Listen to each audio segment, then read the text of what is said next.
என்னையும் ஆட்கொண்டு, என் குடும்பத்தையும் ஆட்கொண்டு, என் பிள்ளைகளையும் ஆட்கொண்டு, என் பேரம்பத்தியும் ஆட்கொண்டு, என்னங்கிறக்கு அர்த்தம் நீர்ராஜா. நான் இல்லை, அத்தனையும் நீ ஆள் வழிநடத்தி கொண்டு வர்ற பிள்ளைகளுக்கு எந்த ஒரு குறைகள் வழிநடத்தி ஐயா நீ இருந்து வழிநடத்தி பாரு ஐயா. ஐயா சொல்லுவாரு, நன்றி மறவாதே ஐயா அப்படிப்பாரு. இந்த வடக்காசல் ஐயா சட்டத்துக்கு வேண்டாம் அப்படின்னு அவரே சொல்றாருன்னா இன்னைக்கெல்லாம் நன்றி உள்ள மக்களை காண முடியாது. நீங்க நன்றி உள்ள மக்களை காண முடியாது. ஆமா, இலக்க துறையில் மிக உலகில் மிக உண்டாகும். நல்ல மனுஷங்களை பார்க்கணும் ரொம்ப கஷ்டம். அவனால மக்களோட மக்களா வாழ்ந்துட்டாலும் அவன் செத்தவனுக்கு அவங்க தான் வாழ்ந்துகிட்டு இருப்பான். ஒண்ணு வாய் தொடர்ந்து பேச முடியாது. அதான் ஐயா சொல்லுவாரு, பொறுமையா பொறுத்திருங்க மக்கா அப்படின்பாரு. அதாவது துள்ளுதையான துடியாத இடம் அப்படின்பாரு. எந்த மணி துள்ளுதான் கஷ்டப்படி போயிடும். எந்த ஆடு படைச்சு கூட நோயாளி படிச்சிருக்கும். அதே போலதான் மனித வாழ்க்கையும். இந்த மனித வாழ்க்கையில ஒண்ணு முளைக்கும் ஒண்ணு காணாம போறது யாருக்கும் தெரியாது. அதுல நானும் ஒருத்தனா இருப்பேன், எல்லாரும் இருப்பாங்க. அதை தாண்ட அடைந்தீங்க. இந்த மாநில வாழ்வில ஏன் இந்த இரவு இப்படி கூடுதோம்னா எங்கேயோ போற உள்ளங்களை, அதாவது ஒரு செகண்டுக்கு ஒரு நிமிடத்துக்கு 60 புத்திகள் உடனே மனுஷனுக்கு. அந்த 60 புத்திகள் உடைய ஒரு புத்தியாக்கி இவ்வளவு நேரம் ஒரு செகண்டுக்கு 60 அதாவது ஒரு நிமிஷத்துக்கு 60 புத்தினா இவ்வளவு நேரம் இருந்ததுக்கு இவ்வளவு புத்திகள் ஓடி இருக்கணும், எங்கெங்கெல்லாம் அலை பாஞ்சிருக்கணும்.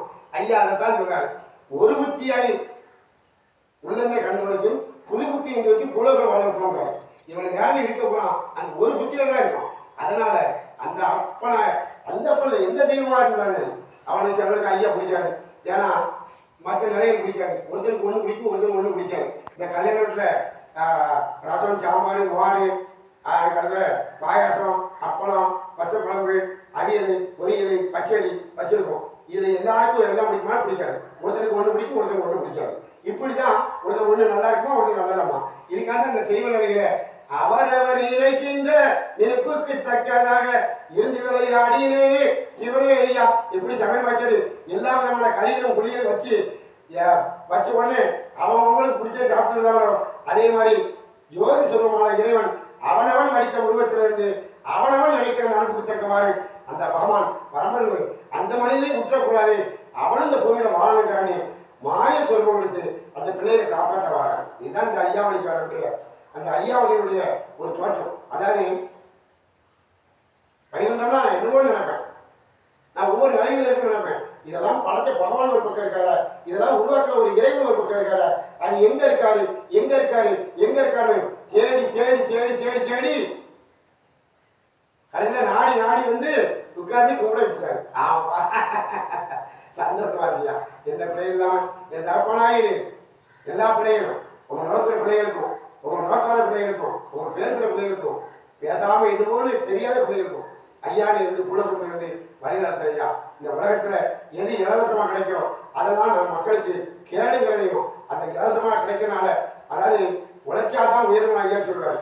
அதாவது இவன் தாங்கள் வச்சிருக்கோம்னா ஐயா பேர சொல்லிக்கிட்டு சுழல்களுக்கு எதிர்த்து போனா ஒரு நாளைக்கு 1000, 2000, 3000 சம்பாதிக்க பண்ணலாம்.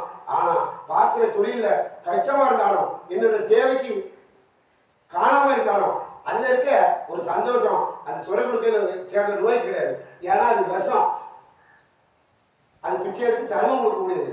அதை என்னால் செய்ய முடியாத காலத்துக்காண்டி இந்த வடக்குவாசல் ஐயா சட்டமும் வேண்டாம் ஒண்ணு வேண்டாம். இன்னைக்கு மக்கள் நிலைகளை பார்க்கும்போது தெய்வமே இல்லைங்கிற நிலைக்கு ஆகிடுச்சு. நேற்று ஒரு கட்சிக்கு கொடி பிடிச்சவன் இன்னைக்கு ஒரு கட்சி கொடி பிடிச்சவனா கேட்டா அங்க ஒரு 200 கிடைக்கலாம், இங்க ஒரு 300 கிடைக்கலாம் அப்படிங்களா. ஆனா பற்றுதல்களே இல்லை. ஒரு காலத்துல ஓட்டு போடும்போது அந்த கிழக்கு பேக்க அரசமத்துக்கிட்டன்னு கட்சிக்காரங்க கூப்பிடுவாங்க, ஏன் மாறிப்பாங்க டீ குடிச்சு போடுது. எப்போ ஒரு 37 வருடங்களுக்கு முன்னாடி அந்த டீ குடிக்கிறதே ஒரு நிகழ்ச்சியமா தெரியும், அசிங்கமா தெரியும். ஆனா இன்னைக்கு மக்கள் மனநிலை அப்படி இல்லை. இப்படியே மக்களை ஏமாத்தி மக்களை சோம்பேறியாக்கி மக்களை நோய் நொடிகளுக்குள்ளாக்கி மக்களுக்கு உழைக்கணுங்கிற புத்தியை கொடுக்காம மக்கள் பிறரை ஏமாத்தணுங்கிற புத்தியை கொடுத்து இப்படி நாட்டுக்கு எடுக்கிறதுக்கு இலவசங்கிற ஒரு அறிவிப்பை மக்களுக்கு காட்டி, அதாவது எப்படின்னா, அதாவது ஒரு கோயில் கொலையில கிளாய விட்டும் போது அது ஒழுங்கா தலை நீட்டலன்னா இந்த கொலையை கொண்டு 2 அந்த கிராப்பலை இருக்கும். அந்த கிராப்பலை கொண்டு மில்லன்னு ஒருத்தன் ஆட்டுவான்.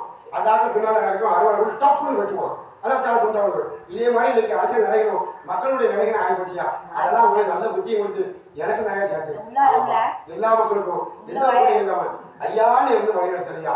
உங்க நோக்கி வர பிள்ளைகளுக்கும் மக்களுக்கு நல்ல புத்தி இருந்தாலே காவல்துறையும் தேவையில்லை, எந்த ஒரு பிரச்சனையும் இருக்காது. அந்த நல்ல புத்தியை நீங்க தான் கொடுக்கணும், அந்த நல்ல புத்தியை நீங்க தான் ஏற்படுத்தணும்.